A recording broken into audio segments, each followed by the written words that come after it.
Hello, Formula One fans, and welcome to Fans Forum, the show where we put you in pole position, driving the conversation as the Formula One 2025 season continues to deliver. McLaren bouncing back in Bahrain, but are we currently amidst a transition of power at Papaya? We're going to delve into all that and more during today's show with my VIP guest. But of course, we are nothing without you guys as well. So we want your comments and suggestions in the chat box. What did you think of race weekend in Bahrain? Did you enjoy the alternative strategy? I mean, at the beginning of the race, there were so many different tyre options. And then during the two stops as well, it left us all with bated breath and how it was going to pan out. But as mentioned, McLaren finished front again.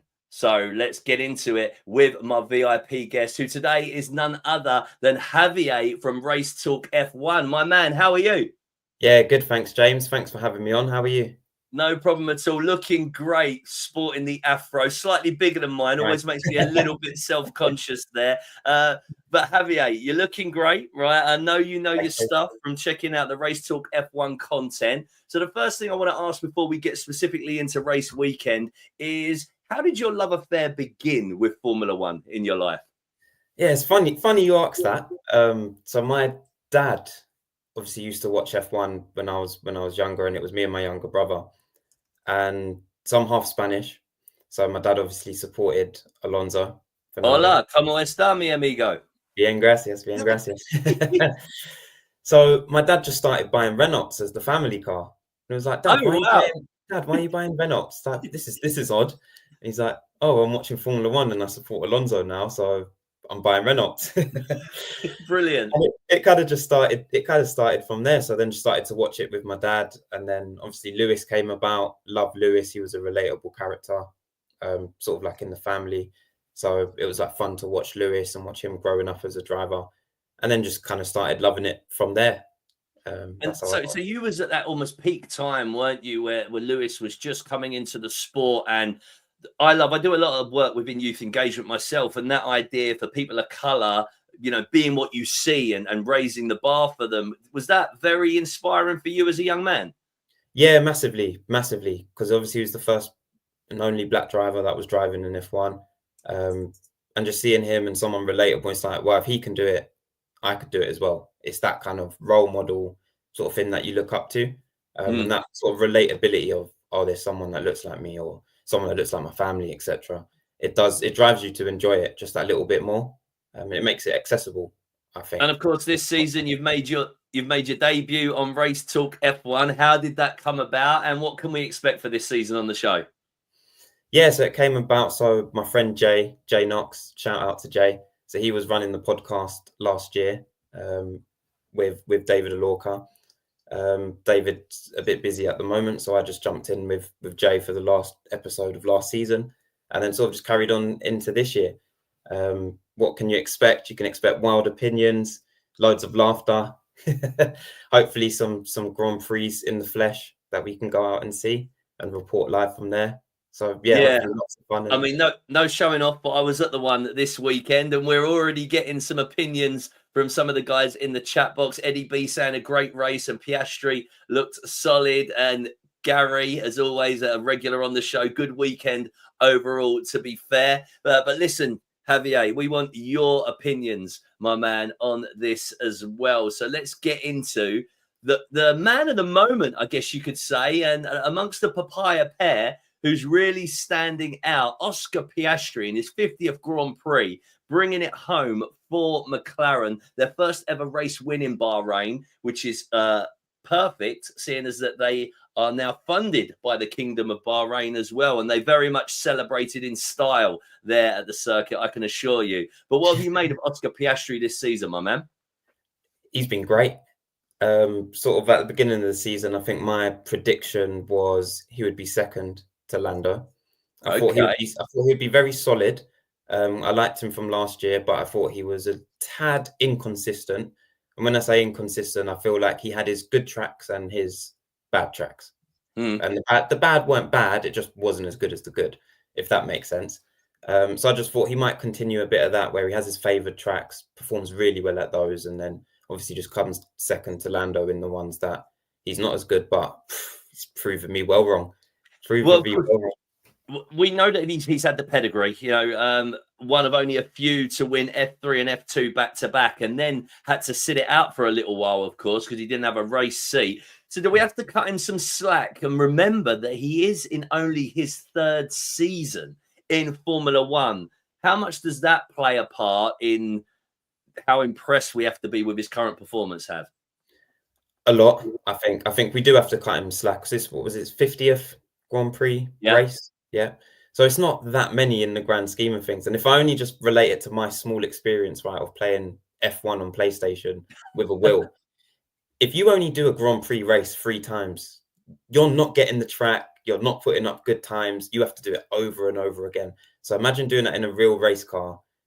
You need the experience, you need the time. And I think, we do have to cut him some slack. And obviously the time he spent in the simulator and getting used to the tracks in real life, he's delivering now, and it looks like on a very consistent basis. And I think he's a scary prospect to watch at the moment because he's rapid. And it's the mentality as well. As I mentioned, I was at the race circuit, and being in that part of the world, a lot of papaya, but with Piastri on the back. So it was interesting to talk to a lot of fans about how they felt about him, particularly those from Australia. And they really feel that he's got it. And we probably get blinkers here, don't we, for Lando, because we're in the UK. Where do you sit, though, amongst the driver pairing? Who do you think is the stronger and perhaps more likely to be world champion, could we say? What's your opinions? If you had asked me before this race, I would have said Lando. I just think that he's just got a little bit more about him when it comes to race pace. I just think he's a tad bit quicker, and he just puts up, like, he can put out phenomenal lap times. And he did have a great race on Sunday, as in getting back to where he got back to, and with the penalties that he had, and still coming third and putting out the times that he did. He done a great job. But just some of his mentality, some of his comments in the interviews this weekend, it worried me a little bit in terms of, does he have it to be champion? And I know that was sort of discussed last year as well with the battle with Max. Sometimes I just feel like maybe he needs a mentality coach or something along those lines to help him out. He just seemed a bit down and a bit depressed sometimes. It's like, Lando, it's okay. Like, it's just one bad weekend. It's okay to have an off weekend. You're not going to win every race. So if you asked me before, I would have said Lando. But after this weekend, I think Piastri might be, I think he's the man to beat, to be honest. Yeah, a couple of things to pick up with you there. Firstly, when you said about the mentality, before race weekend this weekend, I think on the Thursday, in an interview, Lando said that he's going to win the championship his way as a nice guy, that it's just not in his nature to be ruthless. Your opinion, Javier, can you win a world championship without being ruthless? Not when you've got other drivers like Max around. I don't think so. I think if everyone had that mentality, then yes, but not when you've got drivers like Max that will just take you out on the first corner for fun. Then no, I don't think you can be. I think you do have to have that champion's edge, that little bit of, I'm going to get my hands dirty type of approach. Yeah, Felix saying as well that he'd rather Piastri than Norris win the championship. I'd love to get his reasons why on that, Felix. So feel free to back that up and tell us why you would prefer Oscar Piastri than Lando Norris. But as you mentioned, Norris did well in the race, but he seemed to struggle across qualifying, which Gary also mentioned in the chat box there. What is it then with regards to this mentality that you think needs to be tweaked, in your opinion? Like you said, it's really in qualifying, right, where he kind of messes himself up, because he'll qualify badly like he did in 6th, and then sort of he's then during the race trying to make that all up, and I think he gets into his own head a bit on, I need to win this race, so he tries too hard, which then makes him do too much during the race. Like, you see the lockups, you see him trying to force overtakes that just might not be on. I think he just needs to take a chill pill sometimes and go, okay, I qualified P6. That's okay. I'll make the places back in my own way. And sometimes I feel like then you can be the nice guy and think, in my own way, I'm going to take my time, make the places back, and then you would be okay. Do you know what I mean? There's that. It's the mentality of, oh, he's just doing too much. Like at the beginning, right, where he went over the pit lane, Yeah, the starter the grid grid, box. the grid box. Thank you. Where he went over the grid box, and I just feel like it's just his mentality, and I just feel like he needs to relax a little bit. It's like when the pressure's on, almost you feel that he deviates from the plan. Is that what you Yeah, mean? yeah, I think so. I think so a bit. I think he just needs to trust in his own ability and know that he's a great race driver, and Yep. stop stressing about what everyone else is saying, what everyone else is doing. Run your game. You're a great driver. The results will come. And I just think Gary makes the good point to say about Max being a grass, and no one likes the grass. What is it, Gary? Snitches get stitches, I think they say. That is quality.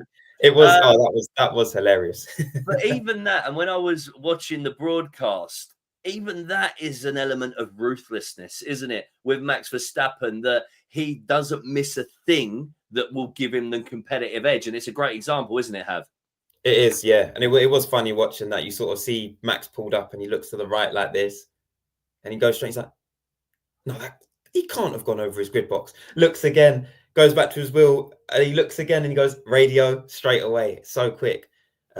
It was quite funny. And yeah, that is the mentality you have to have. And I think Lando has tried that a couple of times this season. So obviously, I think, was it last race where he tried to overtake Max and ended up cutting the grass in the pit lane? Yeah, that's right. He's tried to do it on a couple of occasions and it hasn't come off. But I do like that from him because it's showing that ruthlessness and he's trying to get there. But yeah, he's developing, right? He's still young as well. He's still a young driver. Yeah, I have no doubt that he will probably work on the mental side of it significantly this season as well because of some of the criticism that's coming. And Felix making the point here that just saying that Lando's got too much going on in his head, whereas for Piastri, he's just chilling, no pressure, nothing to prove. And I guess that's the interesting point, isn't it, Hav, that maybe midway through the season, let's say when it becomes more of a reality that Oscar Piastri is in a title fight, does he give you the confidence? Do you think he has the kind of persona, Oscar Piastri, that can see it through? I think he does. I think he's just so relaxed. I think he's one of the most unintentionally funny drivers on the grid as well. He just comes out with classic one-liners. He's just super chilled all the time. And I just think he has it. He's just super consistent. He's just got it. And yeah, I don't think the pressure is going to phase him at all. What did you make of? I saw a lot of people complaining about the broadcast that they didn't show him going over the finish line as opposed to the battle between Lando and George. Was that British-centric broadcasting for you, or was it just the fact that Oscar was far and away the winner and there was actually a really interesting duel happening for P2 and P3? What did you make of that? British-centric, I think. You got to show, it's just television, right? You have to show the winner crossing the line, I think. If I was a producer on TV, the car who wins has to be shown for me. Even if you cut to it for 5 seconds and then cut back straight, I think you have to show him win. So I was a bit disappointed with that. Or have the boxes the opposite way around. So the main feed being over the finish line and then having the battle in the smaller box. Yes. Yeah, but I wonder if there'll be a director who gets a little message in his ear for the next race, because, of course, we're heading to Saudi literally this weekend, the last one of this triple header. Felix making a good point, though, talking about Nico Rosberg actually winning the title of the year. He started working on his mentality, looking for help and getting better in his head instead of the race course. And, yeah, we know these guys are all fantastic drivers, don't we? And I think mentality in any elite sport, it comes down to that's almost like the final step, isn't it? The mental part of it. Yeah, I think so. You see it across all sports, right? Where there's people have inconsistencies. Like even in football, someone like Marcus Rashford, for example, where people sometimes joke and say because he had a bad, like when he's lost his girlfriend, he starts playing bad. You know, there's stupid little things like that, but it happens in sports. So maybe Norris had something going on last weekend. You know, we don't know. Everyone's humans. Yeah, and also, I guess, feeling the love. You know, some of us are a little bit softer, and maybe Lando needs a bit of an arm around his shoulder and a belief from. I mean, I'm sure the powers that be are very much believing in him. Do you think maybe he's somewhat upset about the whole papaya rules and it being even? Do you think that McLaren do owe Lando for that time when it wasn't going so well for them and he stuck by them? I don't think you're owed anything in the sport, right? I think you get paid so much money that I don't think you can say you're owed anything. I think that would be doing it sort of a disjustice. Mm. I think would he be upset? Possibly. Because I think he might think, oh, I'm the number one driver. I'm supposed to get preferential treatment. Sort of last year as well, where, you know, they put Piastri over in P1 when he was chasing the title in that race. Maybe he does feel a type of way, but I don't think he can, because it's what we're paid to race, right? And this is your profession. You got to beat the best to be the best. So I think that's the mentality he has to adopt. Well, listen, we will keep our eyes glued to the screens, of course, and the race circuit across the rest of the season to see how it pans out. But Oscar Piastri and Lando Norris are in a fantastic position, both of them, to close in on the Drivers' Championship. And would you say they are out-and-out favourites now, buddy, for the constructors? You think there's any team that can come close to them? Nah. They're favourites by miles. I know Lando keeps on trying to take the attention away from how good the car is, but that car's in a league of its own, I think. And yeah, they've got two consistent drivers that are pulling out good results every weekend. They're going to run away with it, I think. Moving it forwards to another team who perhaps have two very consistent drivers, including one who is a rookie, the Silver Arrows Mercedes. George Russell, is he one of the standout stars of the season so far, in your opinion? What have you made of George's start? 3 podiums in 4 races. He's been great. he's been absolutely great. And again, I think just after this weekend, a lot of people are starting to call him the funniest driver on the grid, because he's just coming out with some funny things after races. Yeah, he's been super consistent. I think some people might have been worried about him before this season, and depending on how the car was with Mercedes, but they look like they've built a pretty decent car, and he's driving it, and he's getting the performance out of it. I think usually you look to a driver to sort of get the most out of a car, right?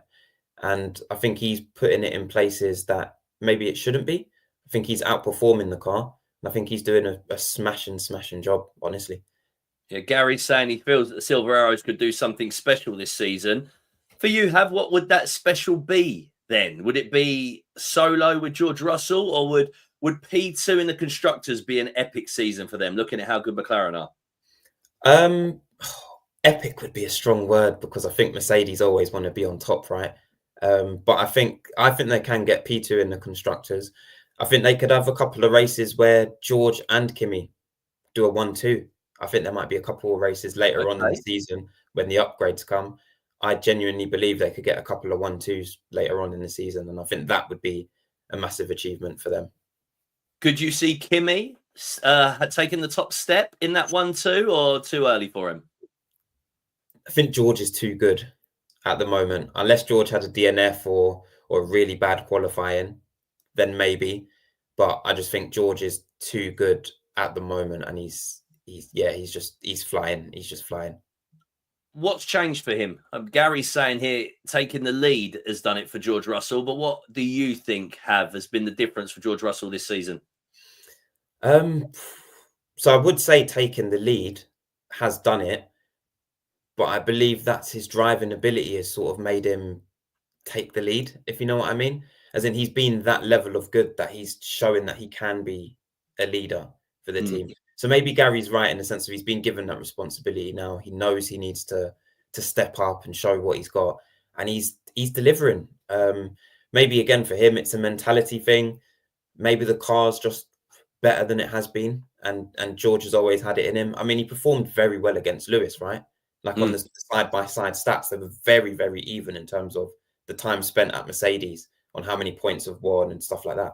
So he's always been very good. And maybe it's just extra experience now driving a Mercedes and taking the lead, like Gary said. Yeah, and George did go away and work on his mentality, in fact, in the second season with Lewis, because the first season George beat him, and then Lewis came back and showed the talent that he is. And I think it got to George a little bit, and he had to kind of have a bit of a reset via the Netflix Drive to Survive series that we got to see. And he's now reaping the benefits of that reset. What do you make, though? I know hindsight's a beautiful thing, and now we can all give George Russell the plaudits that he deserves. But at the beginning of the season, he said he was ready to fight for a championship. What did you make when George made those comments at the beginning? Do you think he was going to start this well, truly, honestly? No, I just thought he was spieling the typical F1 driver stuff that when you want to, get some clicks on TikTok, you just say wild stuff to get your name out there. And I just thought he was clickbaiting everyone. But maybe he knew something that we didn't, right? And he's obviously bringing it forward, and he means business. I didn't think he was going to start off as strong. I didn't think Mercedes were going to start off as strong. Kimi's been excellent as well for a rookie. They've been excellent. He's been quite close to George in a lot of races so far to start as well. They've done a cracking job as a team. And what do you think is behind this contract delay then? George Russell, we still know, has a expiring contract at the end of this season. Why do you think that is, and what do you think's behind it? Probably George asking for more money. Toto okay. saying, no, we only want to give you an X amount, and there's probably a battle like that going on. See, some people might say that Toto wants Max, but I don't see it happening, to be honest. And I don't think he's going to get a better driver that's available at the moment than George. So I think it's just all outside noise, and the team have got it down, and they're just debating money. I think it comes down to that. They're just toying with us. All right, okay. You're very confident the Silver Arrows have got their ducks lined up, ready for future success. I think so. I mean, it would be insane if they were to manage to get Max in the Silver Arrows. It would be absolutely insane. Probably, to me, it would be the craziest driver swap in F1. What, crazier than Lewis to Ferrari? Yeah, I just don't see Max leaving Red Bull. Honestly, I think Max retires before he changes team. I don't think any team could deal with his personality. I don't think they can deal with stuff like allowing him to race online on race nights. I just don't see any other team allowing it apart from Red Bull. So I just don't see him leaving, honestly. Yeah, he's kind of really created a culture here for himself there, hasn't he, Max Verstappen? And it would be very difficult to implement that somewhere else. But it would be exciting for the rest of the grid, because with the noise that's been made about Kimi Antonelli, I guess it would be George that would make way for Max, and the rest of the grid would be very excited at the prospect. It'd be similar to Carlos Sainz. Everyone would want George Russell, wouldn't they? They would, yeah. There wouldn't be a team that wouldn't be trying to get him. They'd be dropping all of their drivers to try and get George on current form. He's second or third most informed driver on the grid, I would say. Debatable, of course, but if you've done a power ranking, he's right up there at the moment. And yeah, it would be interesting. He would get whatever money he wanted then if he was to leave.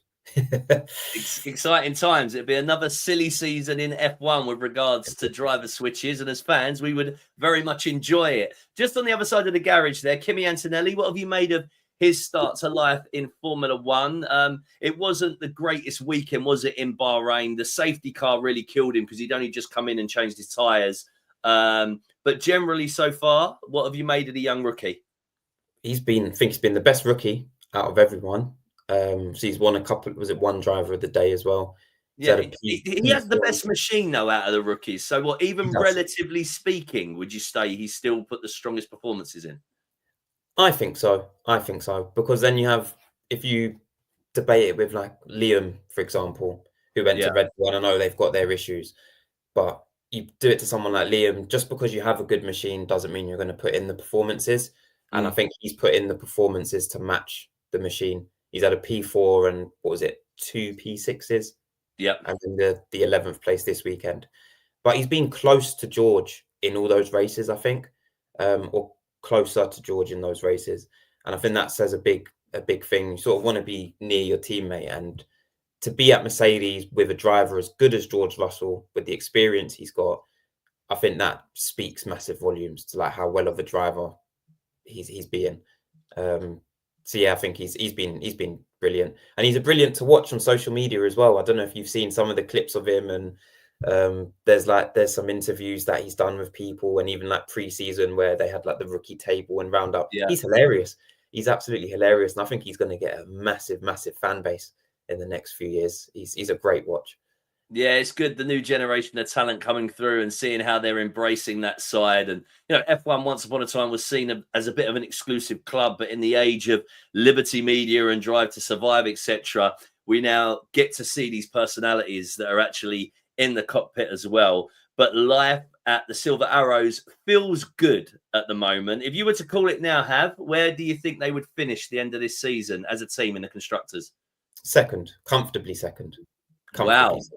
Okay. Well, with that in mind, there may be some Tifosi that might have something to say about that opinion, and in fact, Lewis Hamilton, do you think he's looking at the performance of the Mercedes at the moment and going, oh, hang on, have I made the wrong move here? What do you think Lewis would be thinking, looking at what George and Kimi are doing? I think from a purely racing perspective, I think, yeah, he's thinking, what have I done here, man? I think after that first race with the Ferrari mechanics and, over the radio where they were teaching him how to drive, I think he's thinking, what have I done here? From a pure racing perspective. The performance of Ferrari just hasn't been the same, right? And I think he sort of hinted at him having to get used to the car.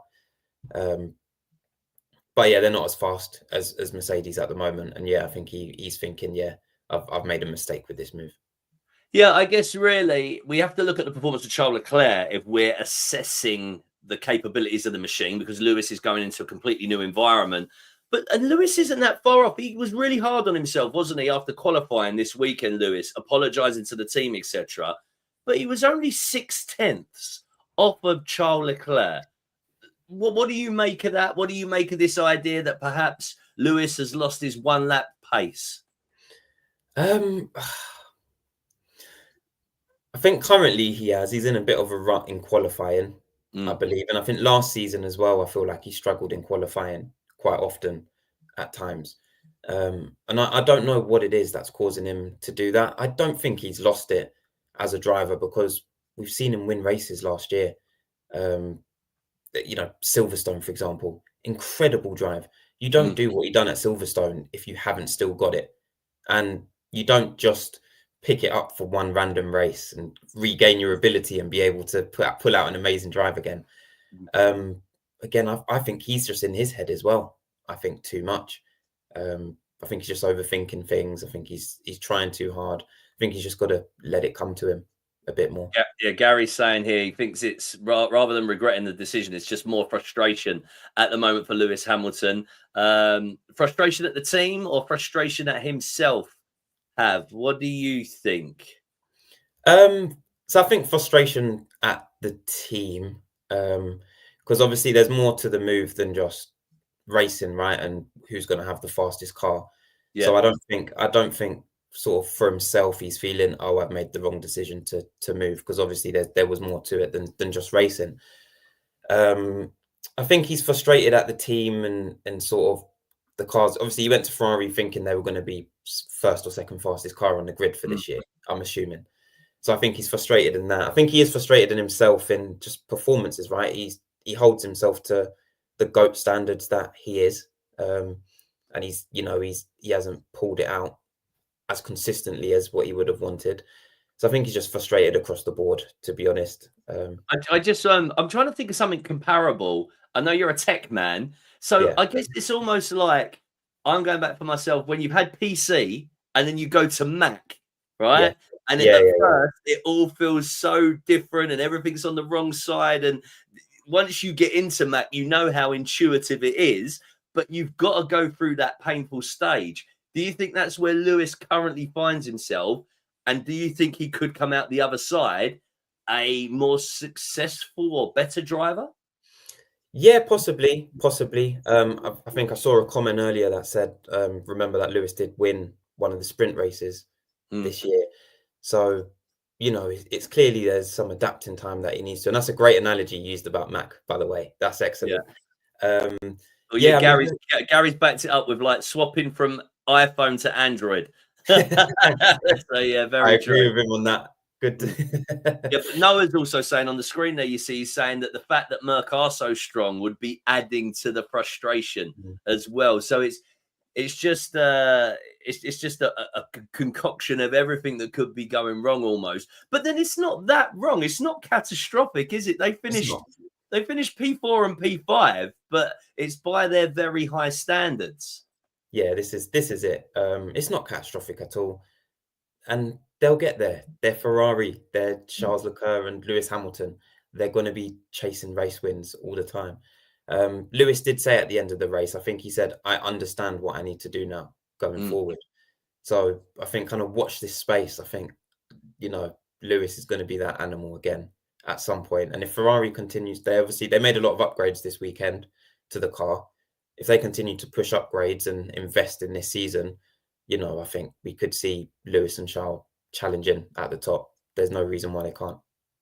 Fred Vasseur, in an interview also post-race, said we all need to adapt. It's not just Lewis, the whole team. And I guess that comes from thinking about at the beginning of this set of regulations in 2022, when Ferrari were up there toe-to-toe with Red Bull, they got a 1-2 in Bahrain. So the whole setup there has slightly fallen off the bandwagon. And Fred Vasseur was brought in to address these ideas going on behind the scenes. And it's not going to be something that happens overnight. Last week with my guest on we were saying that Lewis Hamilton's brilliant to come in because it's almost like you've brought in the world's top consultant across your motorsport organization, right? Yeah. I mean, the experience that he's got, obviously he's driven different cars as well. He's brilliant. And he's one of the most technical drivers, I believe, as well. Like when you hear him in interviews after a race, or in certain spaces, you really hear him go into detail about the car. Like even in Drive to Survive, for example, he's always there giving feedback on things, and it's such a good insight. Like when you see those things, and that's what drivers have to do. Like when I was young, I just used to think drivers just jump in the car, go around, and then they get out and go home, like your PlayStation. Exactly. But they're so knowledgeable. Like Lewis knows like components of the car. He can speak around all of it, and it's great. So I think to have someone that knows cars that in depth, like it's like you said, you're getting you're getting two jobs for the price of one. I'm going to put this in the chat box now, but I'm going to ask you as well, Hav. What did you make of their alternative strategy? And yeah, guys in the chat box, what did you also make of it? I was excited by it at the beginning of the race, but it feels that looking at the race overall, it worked for Lewis, but not for Charles. What's your opinion? I think they had to try something, right? There's no harm in trying. If they just stuck to the normal strategy, then everyone goes, "Oh, why didn't they try something else?" And when they change the strategy, everyone goes, "Oh, typical Ferrari, they can never get a strategy right." I think you got to try things sometimes in Formula One, and that's what we're all here for. It's an entertainment sport as well, right? Like we want to see different strategies, and I think that's what made this weekend sort of so entertaining. It kind of, a lot of people have been saying, "This is the F1 we love to see. This is prime F1. This is what we want to see." So I'm here for it. I back it all the way. Try out different strategies, and you won't know if it's going to work until you do it.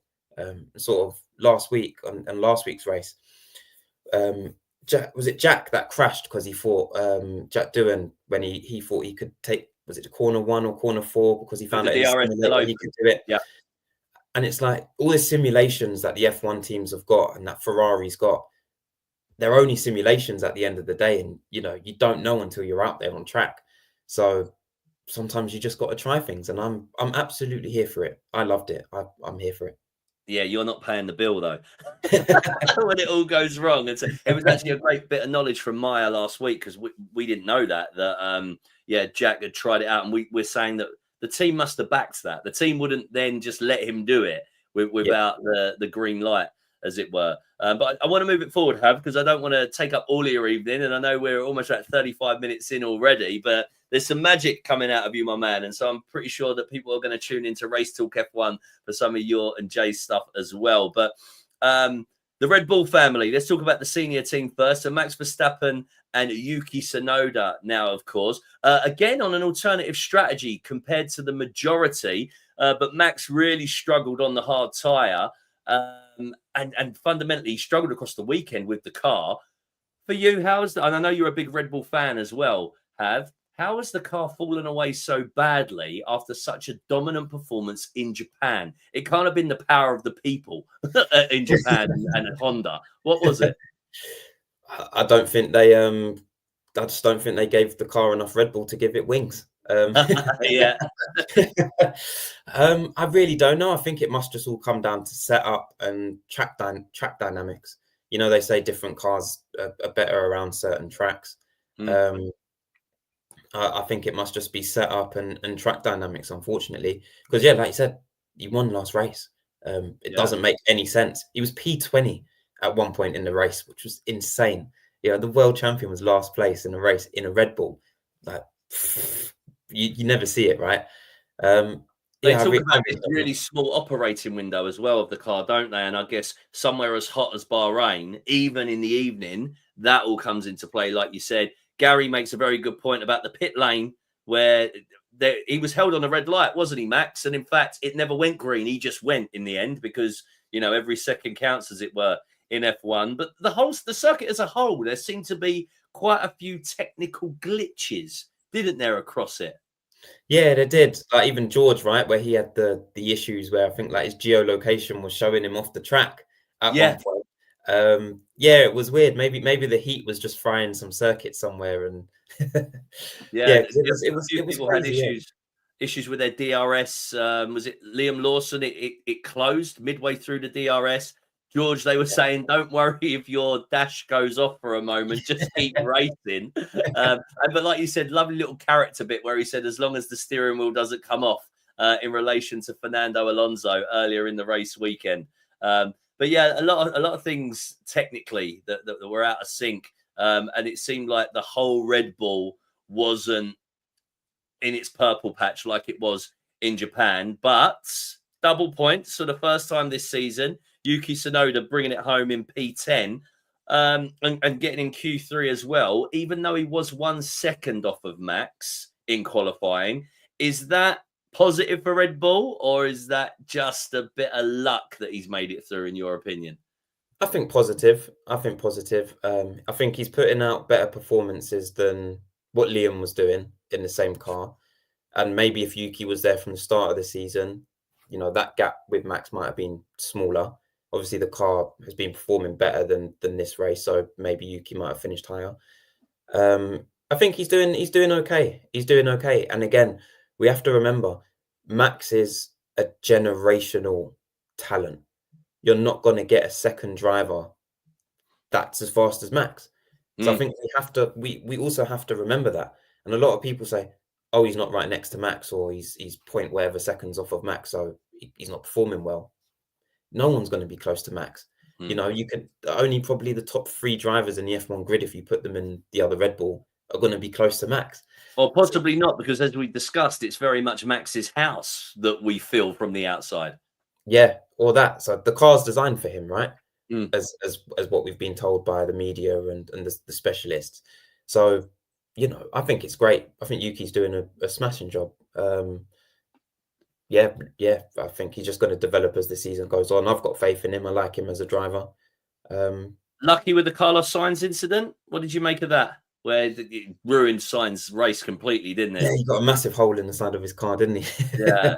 Did you feel, because I know Carlos wanted it investigated, the team said it was, and the stewards felt that it was just a racing incident. But yeah, was you lucky to get away with that? Because I mean, if he didn't, then he wouldn't have been P10. It wouldn't have been such a fantastic race weekend. I think it was a racing incident, that one, to be honest. I think when I kind of saw it, I was like, yeah, if anything, it looked like Sainz kind of skidded into him a little bit. Yeah, I think it was just a racing incident this time. I don't think Yuki was out of bounds in how he drove there, personally. Yeah, it's going to be interesting, isn't it? Because Red Bull dominated Bahrain in the last 2 seasons. Then coming up next in Jeddah, Red Bull have won their 22, 23 and 24. What are you expecting from them in the next race, if you had to call it now? Probably the same as this one. I think Max P6 again, probably. I just don't think I don't think they'll have the pace on Mercedes and McLaren, definitely. Maybe he'll split the Ferraris, maybe. And then I think Yuki will have a good race. I think he might just come outside. I think he'll fall beneath Lewis and Leclerc, I reckon. But we believe in the rumor mill that Max has performance-related contracts with regards to Red Bull's performance, not his. So you're almost undoing your thing there that Max won't leave Red Bull by saying that because I don't think Max is going to be happy with back-to-back P6s, is he? He won't, but it's just the nature of the beast sometimes. Do you know what I mean? And then he's also going to run the risk of changing team, and then the new regs come in, and then you're back to square one, exactly where you were before. And maybe he does. Not saying that Lewis is going to have a bad season, but the grass isn't always greener, and you can change a team, and then Red Bull bring one upgrade, and somehow that saves the car. And now what? Now you're back to square one in a brand new team where you've lost all the kind of king status perks that you had before. So I think he knows that, and I think he's got good advisors on him. Let's move it on then, and talk about Alpine, which secured points across race weekend in Bahrain, which means now all constructors have points already. It took us to the third to last race to pull that off last season. But for Alpine, courtesy of Pierre Gasly, what did you make of their performance across the weekend? It was buoyant, wasn't it? It wasn't what we expected. I was on a Grid Talk Global prediction output, and I thought that it would be Jack Doohan that would get in the points, and he missed it by one position. I was like, oh my God, I'm almost a fortune teller, but he didn't quite manage it. But they finished P7 and P14. What did you make of that for the two Alpine drivers? So I think Gasly, once a year, he just comes out with a monster qualifying session, doesn't he? He just seems to pull it out from God knows where. He just does something amazing. And this was that weekend. I mean, to put the Alpine 5th in qualifying in in a track which is quite a fast track that we saw loads of overtaking. It's a fast track. He smashed it. And he just performed. He performed well, right? I feel like to the point where I didn't even really see him that much on TV. He ran a great race, was consistent, put the laps in, and done really well. Obviously, Jack wasn't so lucky. Safety car, I think, ruined it for Jack Doohan, didn't it? It was, or it was either that or he got put on. They both finished on the hard tyre, which meant that they were struggling and defending. And I think Doohan's inexperience meant that he wasn't able to defend so well. Gasly held Verstappen all the way until the last lap. So maybe the inexperience didn't help. But we saw that hard tyre was really difficult to work with the Ferraris as well. So some would have been begrudging that strategic decision. But overall, a really good race weekend for the team. And it was Flavio Briatore's birthday as well across race weekend. So, and it's important to keep that guy happy because he can come down on you like a ton of bricks. So so they'll be happy with that and look to continue the momentum moving forwards, Alpine? No, might be a bit of a stretch. I don't think so. I think they'll struggle next race again. I think. Right. I think they'll struggle next race. I think Racing Bulls might get back to their good ways and sort of jump Alpine for next race. And I think they'll struggle. Not struggle, but I just don't think they'll get points next race. Just returning to Max Verstappen real quick. Gary just saying that he's heard rumours that if Max drops out the top 3, then there's a get-out clause in his contract, which, where is he at the moment, Max? He's in 2nd. Okay, that's even amazing. What a great performance from Max Verstappen, still sitting in P2 in the championship, even though we're sitting here going, oh my God, that car doesn't work and how terrible a season they're having. And he's 1 point off the top of the championship. So that's kind of how good Max Verstappen is. Just pulling it back to Alpine real quick. How important was it that Jack Doohan had a good weekend this weekend? And I saw, I think it was Ted Kravitz or one of the team on Sky Sports said that speaking to the engineers, they felt really positive across race weekend and said, Jack's almost there. Yeah, it's massive for confidence, right? As I think we see, Formula One's a very confidence-driven sport. You need confidence to drive a car around the track at the limits that the drivers push these cars to. And for him to have a clean weekend, it's going to do him the world of confidence, and he can really just use this as a stepping stone to push on, and just learn from it. And I think he'll be better for it going forward. I want to push forwards now to Haas, who Perhaps team performance of the day, aside from McLaren, but of course we would expect that from McLaren. And I want to push back on your best rookie of the season so far, because I know you said Kimi Antonelli earlier, but Yeah. Ollie Behrman has scored points in 3 out of 4 races in a Haas. So how does that compare to Kimi Antonelli in a Mercedes? Yeah, I mean he is smashing it, isn't he? I think he was driver of the day for me this race. Was he qualified in 20th and ends up getting in the points. I mean, that's in a Haas. You know, fair, you can't say anything more, right? It's it's a legendary drive. I mean, there's not every driver on the grid is going to be capable of doing that. Well, he was up 5 positions on lap 1. He went from 20th to 15th on the first lap. And then, of course, the safety car bunched the grid up again. And yeah, again, we have to remember he's in a Haas. So it's an absolutely fantastic performance. Alongside Esteban Ocon, who had to have his car rebuilt overnight. This is a great performance from the team. They now sit in P5 in the constructors. It feels like the world is their oyster at the moment, Haas. Surprised? Am I surprised? Yeah, a little bit. A little bit. Obviously, they've kind of got that reputation of just being, you know, the what if team. I think they always just seem to have issues on race weekends. Someone seems to crash and knock the car out. So yeah, it's great. It's great for them. Ocon, obviously, great job. The mechanics working overtime on a weekend. They didn't get to celebrate Saturday night. You know.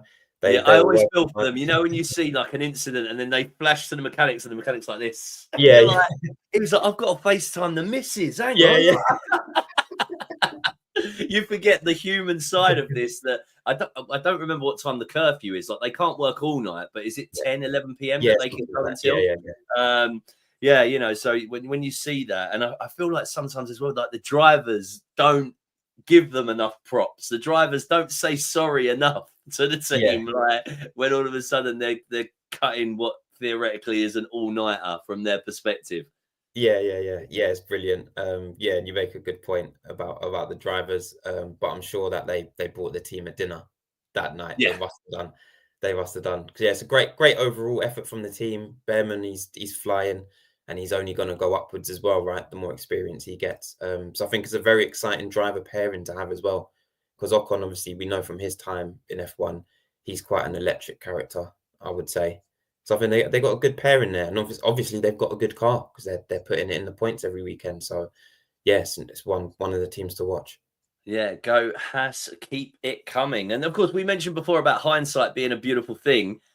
What did you make initially when the call was made on Gunther Steiner and being replaced by Ao Komatsu? Steiner, a character we've all loved from Drive to Survive, but were you slightly shocked by that at the beginning of 2024?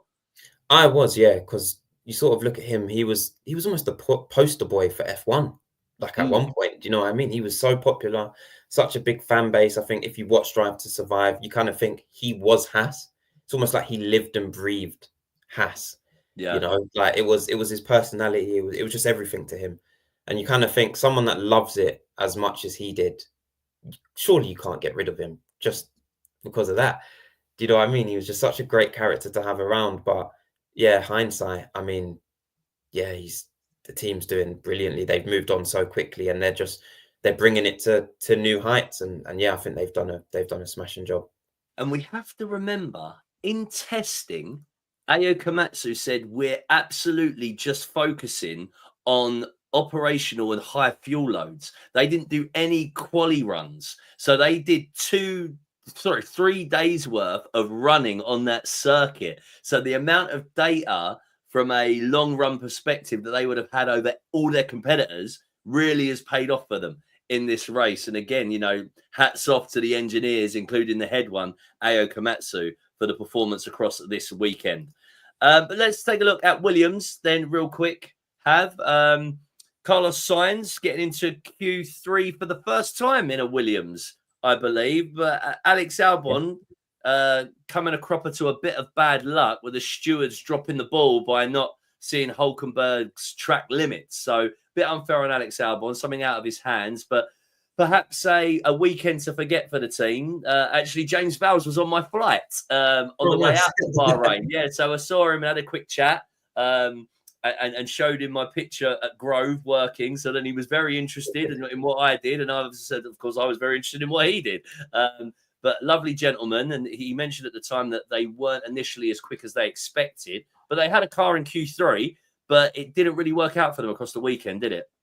No. So, I mean, Sainz qualified really, really well in P8, which I think is a massive achievement for him. And sort of that's something he can kickstart because he's had a bad start to the season, right? So I think that's a good thing, and it shows where the car can be if the drivers put it there. Obviously, Albon's been phenomenal, I think, to start off the season. And yeah, I think it's just a weekend to forget. I think it's a reset and we go again moment for them. But I think there's small positives that they can take from the weekend. You know, that's going to give them confidence, and it's sort of like the mentality thing. They just got to let it not get to their heads and remember we've done all right so far this season. Like let's not break what. Let's not fix what's not broken, and sort of just take what they've got going. And I think they've got a lot of positives they can take. Yeah, amazing stat I saw from Alex Albon. He's only been beaten in qualifying by his teammate 3 times in 49 Grand Prix. So, you know, it's been really, really solid across his time at Williams. And then Carlos Sainz also just saying that, look, if you expect to see the best Carlos Sainz after 3 races, then you don't understand the sport of F1. Very good point. Remember, he's made an alternate move to Lewis Hamilton, hasn't he? So we have to bear in mind that there's a whole host of new different systems and processes, and maybe at Williams, ones that aren't quite up to scratch compared to what he's used to at Ferrari. So again, it's going to take some time for Carlos to really show his true colours. Yeah, I think so. You have to give him time. I think he even took a little bit of time at Ferrari at the start. It's just the nature of the beast, isn't it? I think. But he's got it in him. He's a great race driver. Albon's another special talent, though. I mean, he's great. So I think it's not cut and dry that Sainz came in to be the #1 driver just because he was more expensive. So Sainz is going to have it cut out for him. He's got a hard battle on his hands with his teammate this year, I think. Felix saying, do you think he's still happy, Carlos Sainz, with his move to Williams after the first few races? What do you think, Hav? I think so because I think he's probably more judging his own performance rather than the team's performance. Because obviously Albon's done really well, right? And he's put the car in good positions and he scored points. So I think he'll be reflecting on his own performance rather than the team. I think James has given him a great car to drive, you know, one that's capable of points and stuff. Obviously his first choice would have been to stay at Ferrari, but he didn't have a choice in that. So yeah, I think he's okay with his decision. And like James, I think he's a great character. Like I would want to work for him. Like I feel like he would motivate me to like, I don't know how you found it in person, like speaking to him, but I think we on Race Talk, we say he's so politically right. He's got technical answers for everything. You could just listen to him all day. Like, it's great. Like he was just really nice. Actually, that was what was refreshing. He was really nice. He gave my friend I was with an opportunity to have a photo, and we just had a chat. He was really interested in what I did at the HQ at Grove, and then obviously I was asking him about race weekend and saying, "Oh, you're a bit behind the team." And he was doing an event for Atlassian. Who I saw Ted Kravitz and he referred to them as Alsatian, and I was like, "That's not why Atlassian paid all the money for you to not their sponsorship properly." So I wonder if someone will be in Sky Sports' ear about that because it's big bucks, right? And you want your brand to be said according. It is, yeah. That's funny. That's hilarious. We're a bit pushed for time, Hav. So let's push it forwards to Racing Bulls. Isaac Hadjar and Liam Lawson. Excuse me, I'm going to sneeze. Well, there we go. That's what happens when you broadcast live. But yeah, sometimes it cannot be helped. Isaac Hadjar and Liam Lawson. Let's focus first on Hadjar, who it was a real tough start, wasn't it, to his Formula One career? What happened to him in Australia, but has managed to score points now. Last time out in Japan. But didn't really get going in this race, did he, Isaac? No, not from a race perspective. Obviously, he qualified quite well, I would say, in 12th. Obviously, not to the standard he's done the other races, but maybe that's a Red Bull thing, as obviously Red Bull didn't qualify as well, you know, as their other races. So maybe it's something with the car setups and the track. But yeah, he just struggled this weekend. But I think maybe we have to cut him some slack, to be honest, because I think he bounced back brilliantly from that first week, like you said. I think he's been from public criticism as and well from it. Yeah, it was bad. It was. I weren't happy with the comments that he got. I think I think positivity goes a long way with people. I think it was too harsh, but he bounced back, so maybe it worked. Maybe that's the type of kick that he needed, because it worked, and he's been brilliant. And I think it's just a bad weekend for them. And obviously Lawson wasn't any better in terms of like the race pace and the result. So maybe the car was just where the car was supposed to be this weekend. What does Liam Lawson do for you to recover from what has been a very difficult time for him? I don't think he does, personally. Aye. I think, yeah, I don't think he does. I think it's a scary slope from here after the Red Bull performance. What can he do to recover? I think he just needs to probably reset. He probably needs a holiday. You think maybe after the break that we get, maybe he comes back, with a clear mind from there. But I think his head will just be all over the place right now. And because I thought when he came back, he was just going to hit the ground running and sort of, because you know how he was very good in the racing balls when he first joined. So I just thought he knows the car. He's going to come back. He's going to hit it like he was before, but he hasn't. So and Isaac's been better than him in all the races that he's been. So I am a bit worried for him, and I think he's definitely got a mentality thing there, and I think he needs just a reset. Yeah, we'll keep our eye on it, of course, with Liam Lawson. And we don't like to see it because, again, it's the human perspective that's there. And I know that some people said he maybe come across slightly arrogant. But again, I think as an elite athlete, you need a certain amount of arrogance / self-confidence. And as Lando Norris has pointed out, not everything in Drive to Survive is completely accurate. So I'm sure that there was a little bit of editing that went on there. What were your thoughts? Did he come across a bit too much? In Drive to Survive, yes. But like you said, they edit stuff in certain ways, and sometimes they might give someone a nudge to say, "Can you say this for us?" And maybe he just obliged. But I think there were times last year as well, like driving and some of the comments that he made after races that can make people think that way. So yes, I think he has come across like that at times, unfortunately. But I don't a couple of battles with Sergio Perez as well, right, on circuit, that he got reprimanded for at one point. Yeah. Well, it wasn't a good look for him, right, coming in as a rookie. But I think maybe Marco Helmut liked it because, that seems kind of right up his street. So, and he obviously got the seat. So, Red Bull saw something in him, and he was performing well. And yeah, like you said, as a professional athlete, you have to believe you're the best. Otherwise, you're not going to be the best.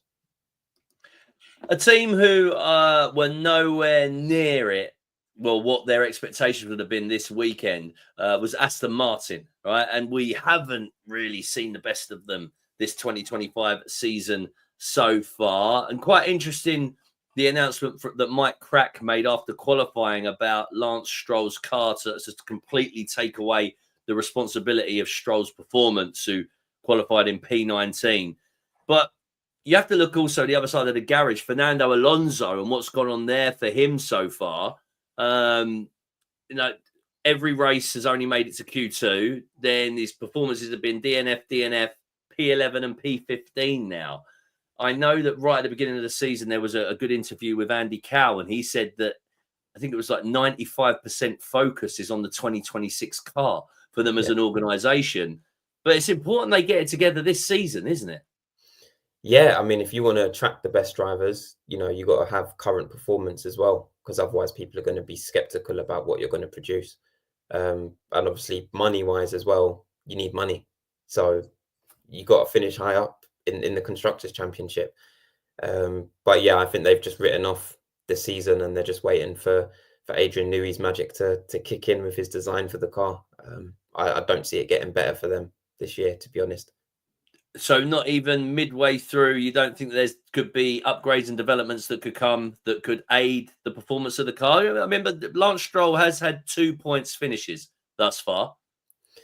Yeah, I think it depends on whether they've given Newey scope to design upgrades for this year, or whether they've just got him working on brand new stuff. Because we saw before, right, where Aston Martin's car was really good, and then they were bringing upgrades and the car just got worse and worse and worse in the previous seasons.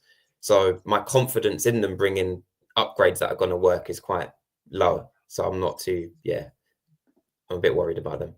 Yeah, Gary's saying he just thinks that they're also runs this season. Thanks for the opinions as always, Gaz. Much appreciated. Double points in Bahrain in 2023 and 2024, Aston Martin, but across this race weekend wasn't a successful one for them as they turn their attention to Jeddah, Saudi Arabia, and one of their big partners is Aramco, which is the national oil company of Saudi. They'll want a good performance there, won't they? Do you think that they can, to some extent, bounce back? They could. I think it'll be on Alonso to do it if he can weave some magic and work some magic. Then a driver as good as him, I think anything's possible. And all it takes is a DNF from one driver to bin it in a wall, and then you've got a safety car, and anything's possible. So I think Alonso's due a good race, right? So maybe this is going to be the one. He's a big time driver, so this might be the one. You think he's still motivated, Fernando Alonso? Yeah, absolutely. I don't think he's in the sport just for money anymore. He's got enough of that. Not that I'm pocket watching or anything, but he's got money. So I don't think you stay in F1, at that age just to top up the pension. He's there. He wants to win. He's a competitor. You see it when Aston Martin were doing well. He was loving it. Do you know what I mean? He was absolutely loving it. So I think he's there. I think he wants that Adrian Newey car, and I think he wants another championship, and he's gunning for it. What do you think their future is? So Adrian Newey brings a new car for next season, the 2026, the new regs. Let's say they're still in the midfield. What happens next? Then Alonso goes. I think he retires if they're still in the midfield. But I think they're going to surprise everyone, and I think they're going to be right up there. Okay. And just Fernando? Just Fernando. I think Stroll's too inconsistent, and I know he's had some decent races this year, and he's obviously worked in his craft, and he spent a lot of time in the simulator in the off season, but he won't be near Fernando. Fernando's another generational driver, and Stroll's just too inconsistent to me. But I hope he proves me wrong. I really hope he proves me wrong. That's the caveat that we always have. And just ending, Salva, help me out, because it was somewhat difficult to follow what they were doing during the race live. The screen was down the other end from our grandstand where we were sitting, but it looked like they was almost out on their own for quite a lot of it. Or I know one of the drivers was, and then it was only when Isaac Hadjar pitted that he was then in and around that driver, then it all got bunched up again. But yeah, so they back-to-back races with both cars out in Q1 for qualifying after doing okay across the first couple of races comparative to what their expectations were. What happened to them this weekend for you? Well, obviously they set the car up wrong for Hulkenberg because he got disqualified afterwards for the panel underneath the car. Ride height. Yeah, the ride height. Okay. So it's bad decisions all round from them. I think they've obviously played with their setup. They've messed it up. They fielded an illegal car, didn't work out, and that was slow. So I think they just messed up the ride height and probably put the cars too low. I think poor decisions from them, poor setup. Yeah, there'll be an inquiry by Matteo Bonotto, I'm sure. Gary with a little bit of trivia here saying Jackie Stewart is now officially the oldest driver of an F1 car over a race weekend, and he could be looking at getting the second Red Bull seat. I didn't see it, but I saw the clip afterwards. He raced his World Championship winning Tyrrell, I believe. And another bit of trivia, Jackie Stewart was on my flight home. Nice. So I've had a celeb spotting weekend out in Bahrain.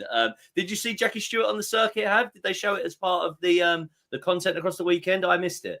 Yeah, they did, and it was great to see. It was doing the rounds on social media as well. It's always nice to see these things. I think it's kind of what we want to see, isn't it? It's great entertainment, and it throws you back. So yeah, it's nice.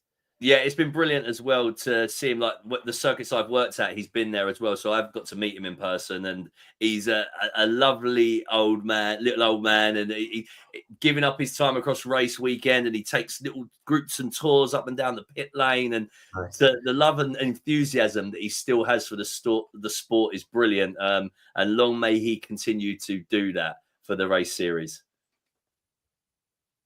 So have you enjoyed yourself here on the show? Because we are pretty much done. We're about 7 minutes over, but have you enjoyed being on Fans Forum to review the Bahrain Grand Prix? Yeah, it's been brilliant. Thanks, James. Thanks for F1 Fans Forum for bringing me on, and thanks to yourself for running a great show. It's really entertaining. I hope the people watching enjoyed. It's really interactive as well. It's great comments coming in and good talking points from them. So yeah, it's great. I love the format. Great show.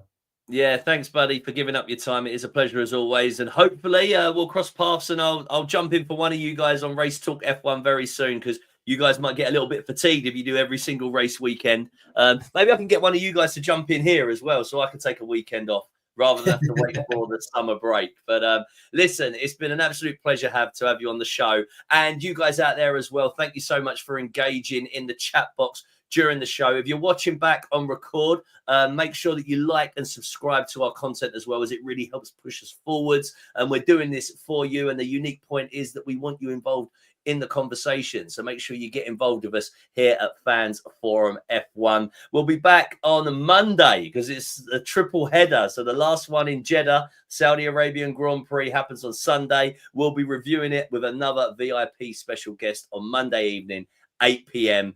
Let's see how Red Bull get on after winning it 3 years in a row, or are McLaren going to continue to be up there for this season? All right. Thank you very much and enjoy the rest of your evening. Take care.